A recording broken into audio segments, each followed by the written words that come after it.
If you tend to just do the home games at Dean Court, this weekend really could be the last time you set your eyes on certain Cherry stars. I don't want to get you down too much with that, but welcome to the big match preview. My name's Sam Davis. My name's Tom Jordan. This is Back of the Net. It's the last home game of the season. Bournemouth versus Brentford.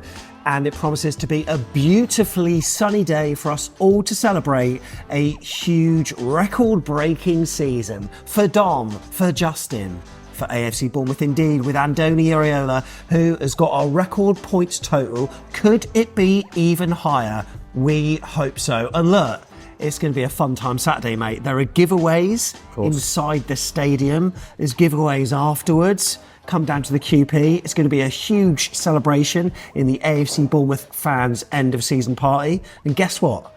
You're invited. Tell you what, mate, huge weekend, eh? Oh, really looking forward to it, mate. And the sun's come out for it. Andoni's been nominated for manager of the season. It's, looking really good. As you say, you tried to put a little bit of a dampener on it, but, you never know. Fredericks might stay on. So, I'm sure it'll be a good one. And, really looking forward to it. And it's nice that we've said about that points total, getting it in the last home game.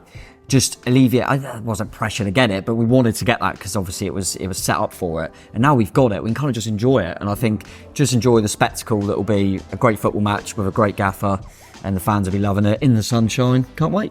We're going to tell you about all the giveaways that are going on inside the stadium, but also when you come down here as well afterwards for the end of season party, we'll give you all the information you need to know. And fan cams this week will not be outside the stadium, they'll be in the QP. Lovely. Love that. Right. It's like queue with a pint. It was a sunny day last time in the reverse fixture, and that was a Desmond.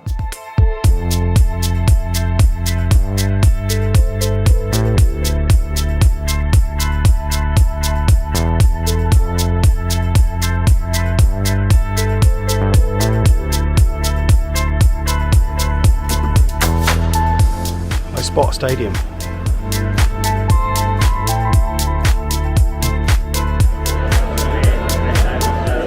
We are in.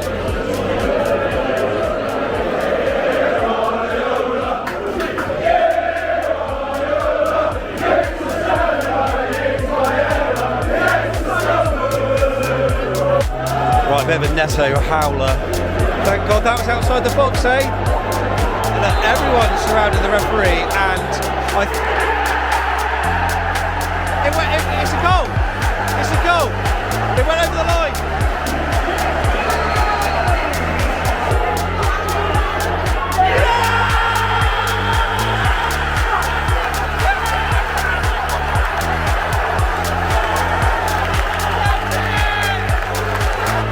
Oh my God!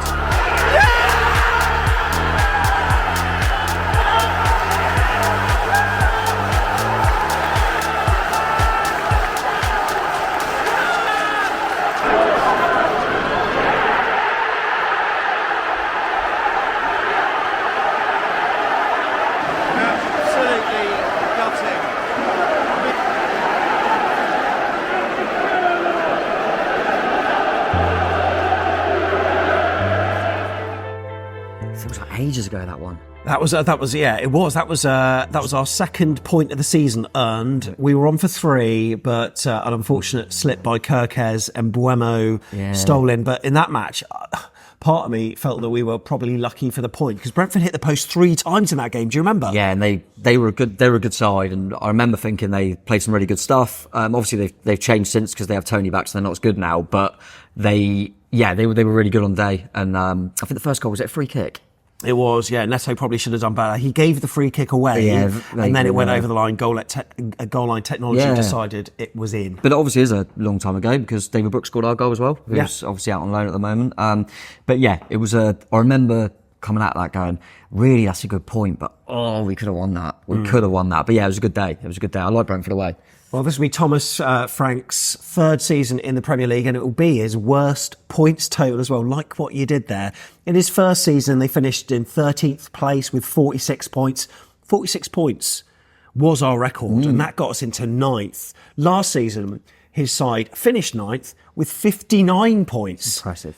This season with 2 games to go, they are 16th with 36 points. Let's check out the league table, and this is where we are. We are in 10th. Now, Tom, be realistic. You said to me earlier, we could finish in 8th. I mean, we kind of could, but it would be a result if we did. It would have to be a catastrophic end of season for Man United, which you could argue it is already, but there's a chance of 9th. There is. I think ideally now, I'd say if we can get top 10, that'd be brilliant. I'd take 10th just to be in that top half, and if we can hit the 50-point mark, which is obviously either 2 draws or 1 win, then I'll be more than happy, mate. But really, if you just end it all now, I'll be happy. So, good place to be, mate. And we're going to be above a number of teams that no one would have predicted us to be above. I saw a little snippet the other day. I think I was watching something on with the Monday Night Football, and they showed back to the opening Monday Night Football, which I think was Man U Wolves actually, and they all predicted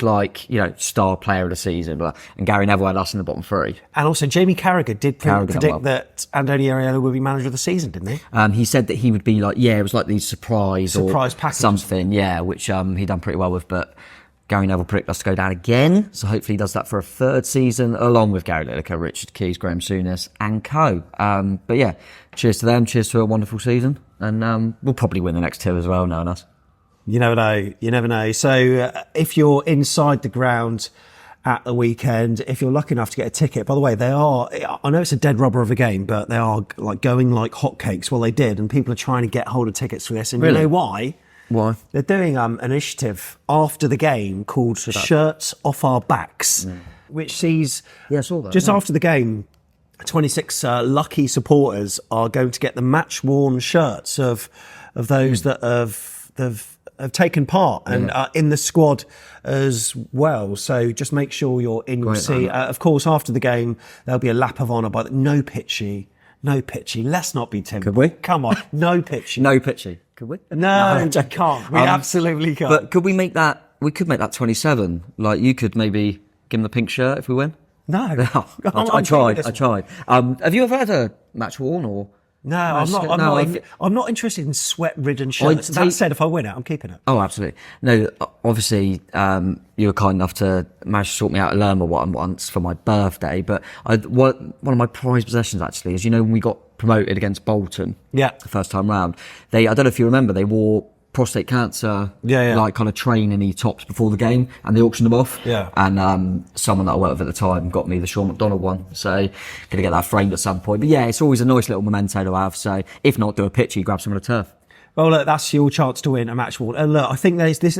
I think it sort of counterbalances the auction thing that the club have been doing that has maybe ruffled a few feathers. I know that a percentage, we don't know how much, goes towards Cherries community fund. And look, I'm all for them doing things like this once in a while, rather than dads writing signs for their 9-year-old son to hold up at the end saying, "Can I have your shirt, please?" That is something that needs to get in the bin. What game was it? I want to say Ipswich. I might be wrong, but it was a game I watched not long ago. So I think it was when Ipswich got promoted. Yeah. But I might be wrong. It might have been another game. I watched a fair bit of football. Yeah. But they were, a few of them were chucking shirts into the crowd. And a kid went to grab it, and this guy behind grabbed it, but then you saw the camera and went and gave it to him, and you thought, that's nice, because normally you see him just rip it off each other, and it was a really nice moment. I remember thinking, that's because that's Ipswich. Do you know what I mean? That's a proper, and well done to them, well done to Kiefer, by the way. And Leif Davis. Yeah, and Leif Davis as well. And hopefully, the boys at West Brom and Norwich, even Jack Stacey and that, do their job in the playoffs now, mate. Now, so there's a chance for you to win that, mate, because we know, of course, that you're going to be in and around the stadium at full time, clapping the players around. They said at half time as well. I think. At half time, there is I don't think you're going to win this one. I think they should do one for people that are outside at half time, like a special giveaway. So, as part of their fan appreciation day, they're going to be giving away some flights and accommodation for 2 supporters to go to Las Vegas. Could we? Mate, I'm not hanging around inside the ground for you, but that's courtesy of the Las Vegas Convention and Visitors Authority. So be in your seats at half time, and then there's a chance that you may be winning that. But there are prizes to be won here as well, mate. Can I just say before we go on to that, how mental is it that I'm that superstitious that I'm choosing not to be in a chance of winning a trip to Vegas because I need to go down and have an Amstel. Hey, it's what I do for this club. Superstition. Well, you know what they do here, right? Yeah, the QP. So if you come before the game, which we all hope you will, because it's going to be a beautiful day. Food, of course, available, and the cheapest pint around. Whenever you do buy a pint, you get a raffle ticket. Keep hold of that. Come back afterwards, because there will be a draw. And the first prize is £100, second prize £50 as well. But not only that, after the game, I think the music's going to kick off about 5:30. Yeah, something like that. There's going to be live music going on, mate. I mean, I didn't realise you could play the guitar, mate. No, I mean, I've handed it to Kieran Cox for the evening, who's going to be doing live music. But I said to him, I'll probably have a few beers, so I'm going to hand that up. I did used to try to play the guitar. I had lessons for a few weeks. I bet it hurt your little fingers, didn't it? Yeah. Did you do drums for a bit? Yeah, drums and guitar. Right. But yeah, there's going to be live music on. We're going to come here, aren't we, after the game? We do our fan cams from here. Yeah, good our fan cams from here. Kind of make it a bit of an end of season, like kind of party and do. So yeah, I'm really looking forward to it, mate. And like I say, the sun has got his hat on ready for it. Yeah, can't wait. Barbecue on the go as well. And later on in the show at the end, we're also going to give you a chance to win a roast dinner plus drink for 4 people just by guessing the minute of the first Bournemouth goal. But look, if you want to book a roast dinner here at the QP on a Sunday, you can see down below, those are the contact details. If you're a season ticket holder, you get £1 off. There you go. That's the admin done. What can people do if they like the video and want to get more videos from us, mate? Well, if you like the video, like the video. That's a thumbs up, right? Literally, if you like the video, just like it. Click the subscribe button as well. That's always good. And the bell will tell you when all the videos are out. So yeah, we've had a decent season. So hope for more. Really appreciate all the support as always. Vlog on Sunday. Second look, we've got away day shows to catch up on. We're going to bash them all out. Yeah, there's a few backlogged, if you like, from the away day show. See how that table kind of got one more left to go to. Yeah, second look, as you say, on Monday. And fan cams will be in here, and hopefully I'll be in a better mood for this fan reaction than the last one. We'll see. I'll put you in a better mood now by giving you the form table of the last 10 games. Oh yeah, I'm interested to see where Brentford are, because I'm not sure. 12th. Oh, okay. And you know what? We're going to go through their results in a minute, because it feels, Brentford fans will feel as though their season has maybe been a little bit underwhelming. Maybe. And may say that a certain omission for a large part of the season was reason for that. I'll level with you. I've got a stat to tell you it's not the case. I'm excited about that, because I've been saying that to people without knowing the official stats of Cherries. But you know what? They're placing the form table. They have got a couple of wins in there. But recently, I would suggest that they've not been that great. But look at their results, and it's not actually that bad, I've got to say. I think they Well, you mentioned their previous seasons. They had such a good season last season that I think it's one of them things where the expectations rise. We were talking, obviously, since Eddie was on the overlap and kind of talking about that, and he mentioned, didn't he, that they got fourth far quicker than they thought, and it means the bar raises, and will be the same next season probably.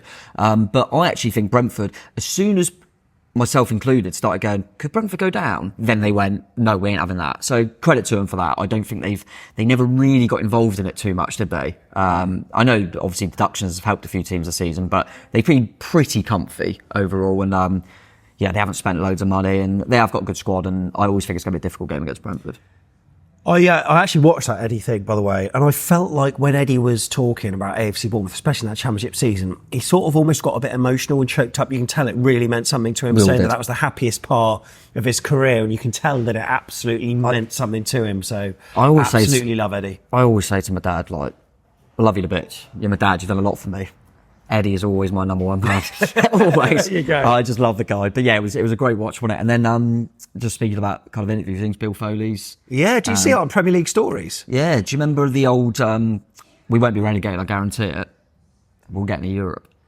We're getting on the European tour. I thought it was a really revealing insight into, everything about Bill, focusing on, of course, what's happened over there, but then coming over here, seeing the behind the scenes footage of the training ground, which I think is quite interesting, just listening to the conversations that were going on. It's kind of, they didn't make them the forefront, but you could hear what people were saying. And Neil Blake clearly said that they delayed the project purposefully by 4 weeks in order to get the costs down. Yeah. So it probably means that we're not going to be moving in as quick as we want, but I would say hopefully by the end of the year. But tell you what, it is exciting times for sure. Now, look, it could be exciting times on the pitch, because it's a tale of two strikers that are both looking to somehow forge their way into the England squad in the summer. Ivan Toney and Dom Solanke, maybe, like I said at the start of the show, if you only go to home games, it could be the last time you see both of those people play for those clubs. Now, look, we've got a stat on over. I didn't know. I just didn't realise they had a striker who scored like over 15 goals for a side. To be honest. So, well, look, crack on. Ivan Toney. There's a lot been said about him, and obviously he's got an England cap before. There are mentions of him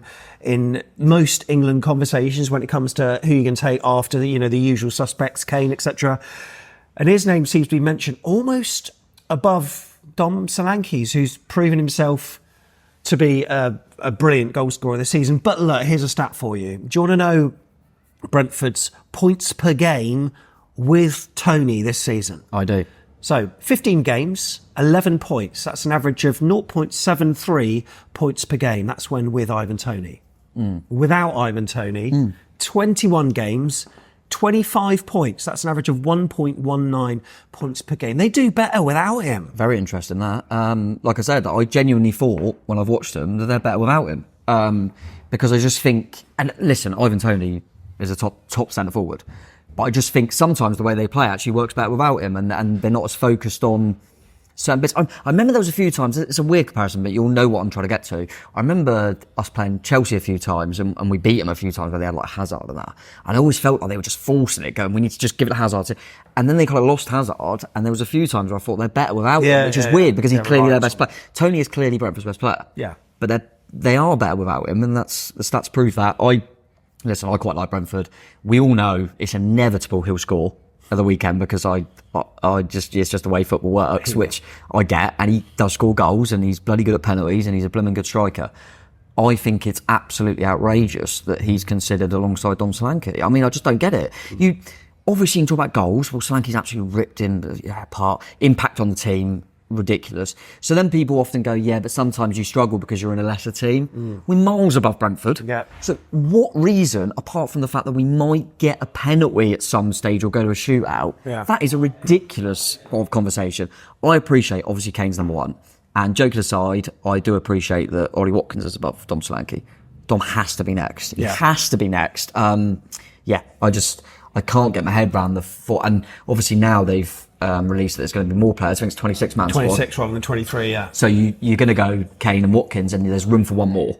I can't get my head around how it could be Toney over Dom Solanke.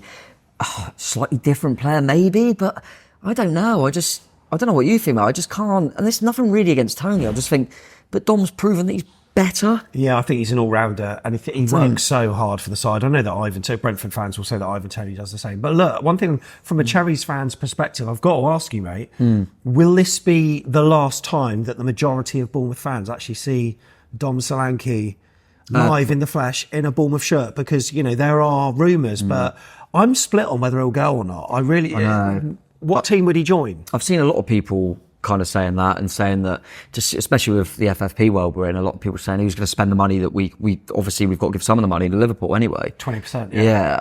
And I get all of that. I just, little murmurings and stuff. I can't see him staying. To be honest, you say what club he goes to. I mean, there are plenty, in my opinion. He could go back to Chelsea and be their main striker. I think Liverpool struggle for a goal scorer. I think he could go back there, weirdly. I think he could go Man United. I don't know why anyone would want to at the moment. I think he could go to Arsenal and start for them. Havertz's been brilliant, but I think Solanke can make a case. So there are more than enough clubs. I think people saying that there aren't clubs, I'm not sure about that. I get the fact that we demand a lot of money. But yeah, I think we're going to struggle to keep hold of him. But there's obviously a chance we can if... Andoni said that he's happier. He always looks happier. He has had the experience of playing for Chelsea and Liverpool and not getting minutes and just rotting. So he might enjoy being the main man. Equally, we said that about Ake. He knew what it was like to be on the bench, and he still took the risk and went to City. I just think that the allure of going to these big clubs. But as you say, mate, we're a team that, if you're Dom Solanke, give us one more year, mate, because if you do the numbers you've done again, people will still want you. Yeah. But we could be knocking on the Europe door. Who knows? He certainly is. I don't get this West Ham. So he ain't going to go there. I mean, honestly, apart from the big clubs, there's no places really you'd want to be, because I consider, you obviously got the big six, and I consider like Villa as up there, and apart from them sort of clubs, I think we're like the next bracket currently in 10th. So yeah, I don't see him going any sideward steps. I think it would only be the big boys, but I do think it might be the case, and then Lloyd as well. Well, that's right. That's the other thing I was going to mention. Lloyd Kelly again. If he's available at the weekend, of course. Yeah, I hope he's available, because I hope we can sort of say goodbye. And I can't remember if it was a podcast or something with someone mentioning the fact that Lloyd has had stick over some of the previous seasons, and that is probably part of his reason. Absolutely outrageous. Listen, I'm not going to.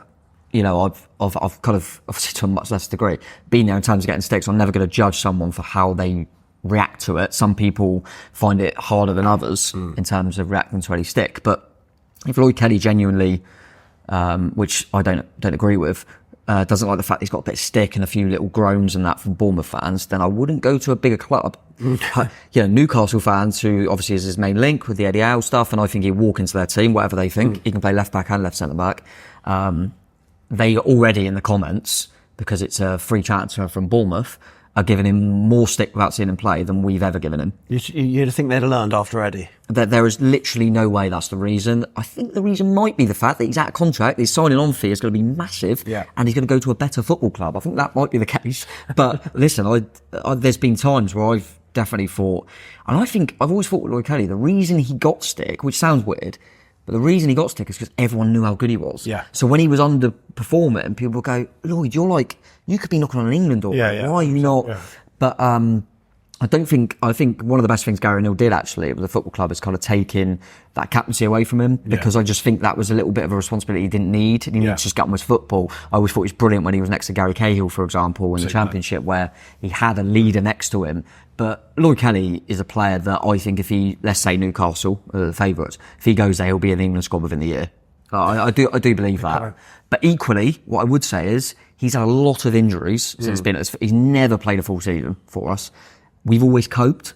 So as much as I think Lloyd's definitely plays if everyone's fit, do we look just as assured when Senesi's there and Kirk as left back? Yeah, we do. So, I would kind of hope he stays, but I very much doubt it, and I wish him all the best, just like we did with kind of Lerma and stuff. But just want to say while we're on that quickly, with that kind of, we've had the Lerma situation, we've now had the Kelly situation, we had the Zamora situation. Fraser was a little bit different, obviously. We need to get Lewis Cook tied down. He's only got another year. Yeah. So Lewis Cook will be in this situation in a year's time. And Andoni. Well, Andoni, obviously. But on the playing side of it, Lewis Cook needs a contract, because we could be this time next year talking about Lewis Cook going for free. Yeah. We can't have that happen. So, yeah, let's get Lewis Cook tied down, mate. I think Lewis Cook tied down and Andoni tied down, I'll be very, very happy. Okay, let's focus on to Brentford then, check out their recent results. We'll go from, the start of April. And look, I'm telling you that their results are not that bad, really. So they are going to be a tough nut to crack. And it started with a home match against Brighton and Hove Albion. Yeah, 0-0 draw, which surprised me actually, because I thought that would probably have goals in it. It soon did after, though, when they went to Villa, and I think going to Villa and getting a draw and scoring 3 goals Weren't is very they impressive. 3-1 down, 3-0 down, or 3-1 down or something? They had a little bit of a mini resurgence. I was given some, I think at the time we were closer to Brentford, and I was giving some Villa fans stick, Catherine. But yeah, 3-0, very good draw. Beating Sheffield United at home. We didn't manage to do it, but most teams do, so that was a comfortable win. The Luton one was, people were saying that's a game that Luton can finally get some points on the board. They absolutely murdered them. They wiped the floor, didn't they? The Everton game, I think, we can't say too much about Goodison. We always struggle there. And it was like you were playing against a team that was so desperate for it. Yeah. Again, another 0-0 draw at home, which does surprise me a little bit. But that Brentford-Fulham game was literally like, I remember hearing, I can't remember who it was, but it was like at the game, was saying, this is the most end-of-season game you've ever seen in your life. Well, we got caught up in the traffic, didn't we? Oh, yeah, From we that did. game. That's probably where I heard it. After us? Yeah, and they were kind of saying there's just nothing that both teams just so on the beach is unreal, but still a point against Fulham, which is no mean feat. So, yeah, no real bad results in there, really. And, yeah, I've always found them a tough nut to crack, and they're an organised side, and, yeah, they'll be a difficult game for sure. Let's check out our head-to-head there. Now, Tom can't see this on screen at this point in time, but can you remember, Tom, our last home game against Brentford, what the score was? I think you can. Probably. But now I've just realised I can't remember it. You must be able to. It was soon after Gary O'Neill came in, I think. Was that a 0-0? Yes, it was. I see that. I told you you'd know. There you go. Was that the one where right at the end it went to VAR and we thought we could have a penalty? Yeah, it hit someone's hand or something. Yeah, and it wasn't given. Pretty dud game, wasn't it? But at the time we were in a bad place. I remember thinking it's on the right point. Yeah, in our league games at home against Brentford, Bournemouth have won 26, drawn 12, lost 14. In all competitions though, won 39, drawn 34, lost 42. They're a club that we've played throughout the leagues, from League 2 through to the Premier League. My first ever away day as like a lad, like with my mates. Was it? When like my parents like allowed me to Griffin go. Park? Yeah, went on away day with like loads of us, like 12 of us, because we were like, oh my God, we're going on away day. We drew 0-0. It was the worst game I've ever seen. And afterwards, we were like, it's the best time of life.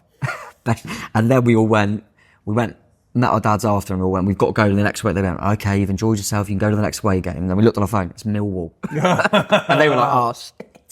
But yeah, Griffin Park, loved it. Absolutely loved it. But as you'll see on our away day show, if you haven't already, Brentford, I bloody love the new one, actually. Yeah. I know this home game, like short to mention, but I do love it. It always performs really well for multiple things, yeah. Reminds me of The Streets now, when I hear that song. Turn the Page. Because that reminds me of going out to Brentford, because they played it before. I don't know if they always do that. Yeah, they do, yeah. I love that song, so yeah. Love it. Let's check out the Brentford's average position. The last 4 games they've played, they generally prefer a tight band across the middle of the third of the pitch, but quite advanced, I've got to say. Like, even against teams like Aston Villa, they've still got a number of players in the opposition half. At Chelsea at home, they've only got 2 outfield players in their own half. Yep. Do you reckon what Brentford do you think we should be expecting this weekend? Because I don't know what to expect. A team that will be on the front foot will try and they'll go for it. Yeah, we'll try and press us high, try and be aggressive. I think they're also in a position similar to ourselves now, where they've got nothing to play for. So in terms of kind of staying up, getting to Europe, anything like that. So I think they'll just have a right crack. They've got pace, a lot of pace, especially in wide areas. And they're a real organised outfit with players that just will cover the ground. I always think that they've got some players that maybe don't, for the wider world, don't really hear about them too much. Your Jan Ouch, your Norgard, they'll work their nuts off, and they'll be a tough nut to crack. So yeah, it's going to be a tricky one, mate. Definitely. I've said that a few times now, and I do think it'll be a tricky one. I think people, because of our form and stuff, are going, well, we'll beat Brentford at home. But it'll be a tough game. It'll be a really, really tough game. Let's just, off the cuff, 3 players that have played for both clubs. Oh, bloody hell. 3. Oh, I know one. David Button. Oh, okay. Well done. Don't know why that come to my head. That annoyed me that come to my head. Fair play. Did Grabs play there? I don't know. No. I feel like it's got to be a striker. I'm trying to think of central defender. Central defender. He got married recently. Congratulations. Didn't he? He got married recently. A Welsh. Oh, ill. What, Maps? Yeah. He played for Brentford. We got him from Brentford. Oh, yeah. Yeah, we did. You're right. Yeah, no, you're right. Emi Marcondes. There you go. That's because I was thinking back to that game, and Emi Marcondes scored against us, didn't he? Yeah, he did. There's 3. But yeah, I'm surprised that's harder. I thought that would be a lot easier just because we were in the lower leagues. There's probably some lower league players. 100% there will be. And I'll remember him after. Speaking of Chris Mepham, we brought his name up because we don't know whether he's going to be available or not. It looks like he's going to be ruled out after illness, but he did get married recently, so he's obviously well enough to get married. Did you notice if they now you can both kiss, and he go? Well, did it? You know what? I don't know. I was told it was on Instagram, so I don't know. I haven't seen it. Well, let me know if there was any tongue. Because then he'd be all right, wouldn't he? You're disgusting. No, but if there's any tongue, he's probably fit. Yeah, maybe. He's fit anyway. Right, Cherries injuries. Fredericks, of course, we know. Tavernier ruled out. Sinistera ruled out. Tav, hang on with Tav. Is he? Well, there's a few little murmurings that you might... Oh, there's... Milos Kerkez, this is his last match. Oh, yeah. Of being suspended. Tyler Adams, 25% chance. What? Really? 25%? Hey, it's a chance. And Lloyd Kelly, LK today. Yeah. Is this going to be his send-off? Is it? Well, it could well be. I think he could well just get himself in the squad maybe, but we'll see. We're not going to risk anyone, are we? It seems a bit silly too. So when he was saying about, Tav might be, what's the point now? Yeah. I'd love to see Tav. Yeah. He'd help us, but I kind of think now, is that really any point? But yeah. Listen, we'll have to wait and see. For Brentford, Joshua Da Silva, Rico Henry, Ben Mee, Aaron Hickey, Matthias Jensen, who scored, of course. Also, how do you pronounce that? Aya. I'm going to go Aya. Probably. You know what? I'm just reading as I see it. Him and Jensen could be all right, couldn't they? For Saturday? Okay, so I'm not sure about Jensen. They may be back. They have really missed. Just when put his name out there, I forgot about him. I really miss Rico Henry, who I think he got his injury against us. Right. So that was obviously a long time. He's back all season. He would be knocking on the door to be in the England squad for left back. I think he's so good, Rico Henry. So they have missed him. I don't think enough's been said about that. So just saying that to keep our Brentford fans might go, you know what, he's a good guy. I'll subscribe. Do you want to know the referee? Now, if you're talking to me about referees, Even if I mentioned him, you would not have heard of him. Matthew O'Donoghue. Oh, it's Matthew Donahue. Oh, it's unlike us to get the trial one to...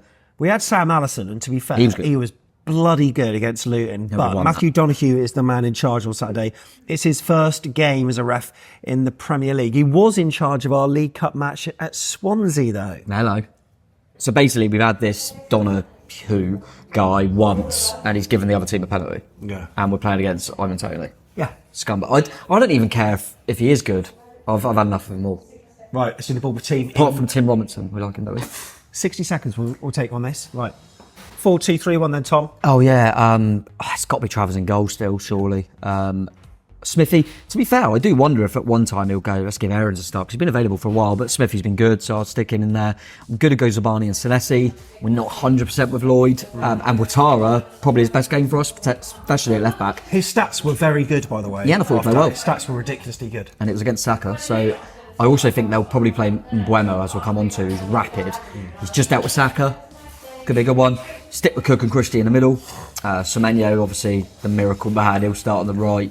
Not sure about this, but I'm going to stick with Scott in the 10 and Clive on the left with Dom up front. So I'm actually going unchanged. There's a little part of me that thinks, I wonder if he moves Clive in to the 10, moves Semenyo to the left, and gives Fevre a chance. I just wanted to put it out there. I'm not saying it. Just wanted to sprinkle it out there that there's just a little part of me goes, if you're ever going to try him, last home game maybe, but I'm going to go unchanged for now. Okay, Brentford then 4-3-3. Yeah, I think Flecken's obviously their goalkeeper. They've been going to that 4 at the moment. Asia, whatever you want to call him, be at right back. I think Nathan Collins and Ethan Pinnock have been a really good for him at centre-arse with me out. Regulon on loan there was actually linked with us briefly. Decent left back. I'm going to leave Jensen out because he's a doubt, and I think they've got enough in that 3 of Damsgaard, Norgard and Jan out. And then I'm going to go Mbuemo off the right. I'm going to bring Visser in for Lewis Potter off the left-hand side and Ivan Toney through the middle. So, yeah, I'm going to leave Lewis Potter out, but he could easily play as well. Okay, news that has been announced recently. We love to see it. The manager of the season. Oh, name who are the 5? Who are the 5? So you've got, obviously, Mikel Arteta. Gary O'Neill. Pep Guardiola, because obviously he's probably going to win the league. Gary O'Neill. Unai Emery, who deserves it. Jurgen Klopp. Really? Seriously? Jurgen Klopp? No, he won an energy drink cup. Yeah. I think and Gary. That's more of a... Gary's your 5th. And Gary... Andoni Iraola. What? But Andoni Iraola. But that's scandalous. Yeah. That's a ludicrous... But how can a team like Bournemouth expect to get any better by replacing Gary O'Neill for Andoni Iraola? Nah, buzzing for Andoni. He's probably deserves to win it. I mean, he ain't going to win. He ain't going to win. He isn't. I know, because they're going to win. Part of it's done with the judges' panel, part of it's done with the votes. I don't know what you think. I think if the season goes as we expect, so that's City winning the league, Villa getting 4th, us getting 10th, something like that, I think Emery should win it. Yeah. Especially because we don't know what happened. Yeah, if they get the Euro. Yeah, but even so, they've got the semi-final. But getting top 4 with the teams around them, I think he should get it. But if Arsenal were to win the league, then I think Arteta should get it. Yeah. So that's my 2. But certainly shouldn't be Jurgen Klopp. But well, I suppose he's in there. He has won the cup. But yeah, absolutely buzzing for Andoni, because you always feel like, and we say it enough, that he's just going to go under the radar and not get it. I do wonder if Postecoglou hadn't dipped so much that he could have been in there over him. But I'm buzzing that Andoni's got in there. And Q, loads of Richard Keys memes, which I'm looking forward to getting. I've got a few more in the pocket as well, a few receipts out there, but he's deserved that, hasn't he? He has probably deserved that, and I can't wait to just clap him and say, you love Payet and hate the Scummers, even though he doesn't, on Saturday. He deserves that, just like you deserve a roast dinner plus drink for 4 people at the QP. How do you get that? Simple. Just leave the minute. So that basically, you can do your predictions now, right? But don't just put the prediction 2-1 Bournemouth. Chris Hubbard, what are you going for? 3-0? Put also the minute of the first Bournemouth goal as well in your comment. We will not take any edited comments because you're not having any cheats. And if you want to double up, you can also do it on Twitter and also Facebook as well for an extra chance. But look, if you get the minute right of the first Bournemouth goal, you can be in the draw if there's multiple people, or if you're the only one, fair play, you've won it. A roast dinner for 4 plus drink at the QP, and their roast dinners, we've had a few people here recently. We've had Tracy, we've had Kerry, and a number of others who have won the prize before, and they've all rated it high. I think David was one of the other ones. Win a roast dinner for 4 plus drink. And remember, turn up after the game, fan cams here, live music, live barbecue, loads of AFC Bournemouth fans having a drink in the sun. It's going to be a party vibe, and we can't wait to be here and capture it all. Grown man holding a camera. Tom, what's your prediction? I think it's something harder than people realise, but I'm going to stay confident. I'm going to say we're going to nick it. So I'll go 2-1 Bournemouth. I'm going to go for us to nick it. Either Tony a penalty probably. I think Dom will probably score, and then he'll be on 19, won't he? So and he won at his old club, which would be really cool on the last day. I keep saying it. Christie's going to score at some point, so I'm going to go for a Ryan Christie goal. But yeah, I'm going to go 2-1 us to just nick it. What about you? I am going to go for the same scoreline as we had in our last home game of our last championship season. Last home game of the last championship season, was that the playoff game? No, the last championship season where we got promoted. Oh, I thought you meant against Brentford. Yeah. Oh, no. Oh, against Millwall? Yeah. Was they both 1-0 as well? Yeah, 1-0. Yeah, 1-0. Yeah, 1-0. I've got a feeling it's going to go the same. Who now off the bench to keep them all?